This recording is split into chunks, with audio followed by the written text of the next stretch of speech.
یہ نعرہ آپ نے سنا ہوگا کہ غلامی رسول میں موت بھی قبول ہے، جو نہ ہو عشق مصطفیٰ تو زندگی فضول ہے۔ کوئی شک نہیں کہ غلامی رسول میں موت بھی قبول ہے۔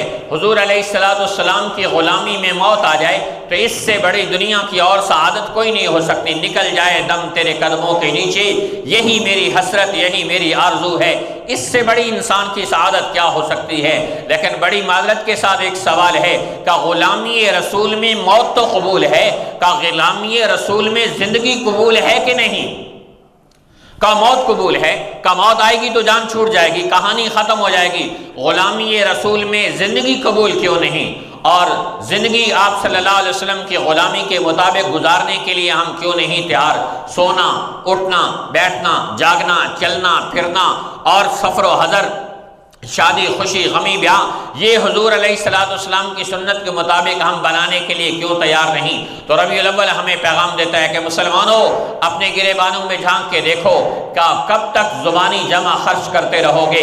اپنی زندگی کو بھی حضور کی غلامی کے مطابق گزارو تو اللہ حضور کی غلامی میں موت بھی عطا کرے گا۔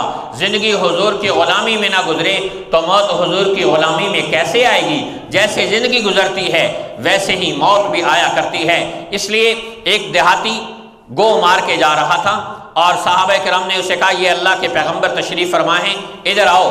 وہ آ کے کہنے لگا کہ میں آپ کی بات نہیں مانتا جب تک یہ مردہ گو آپ کی نبوت کی گواہی نہیں دے گی۔ آپ اس نے گو ڈالی، مردہ جانور اور بے زبان جانور کیسے بولے؟ آپ نے اس کو مخاطب کرتے ہوئے ارشاد فرمایا یا ادب اے گو فاجابہ بلسان مبین، گو نے فصیح ترین عربی زبان میں جواب دیا لبیک و سعدیک یا زین من وافا یوم القیامہ، اے قیامت کے دن کو زینت بخشنے والے اللہ کے رسول میں حاضر ہوں، کیا حکم ہے؟ آپ نے ارشاد فرمایا من تعبد، اے گو تو کس کی عبادت کرتی ہے؟ کمن فی السماء عرشہ وفی الارض سلطانہ وفی الجنت رحمتہ وفی النار عقابہ، میں اس اللہ کی عبادت کرتی ہوں جس کا عرش آسمانوں پہ ہے، زمین جس کے قبضے میں ہے، سمندر جس کے امر کے تابع ہیں، جنت جس کی رحمت کا شاہکار ہے اور جہنم جس کا عذاب خانہ ہے۔ پھر آپ نے پوچھا من انا، اے گو اس کو بتا میں کون ہوں؟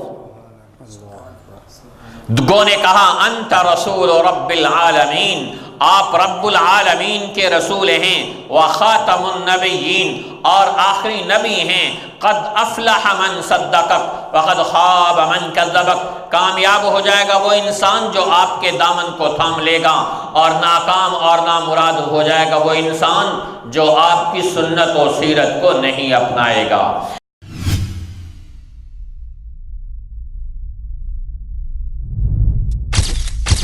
MessageTv, this is your channel.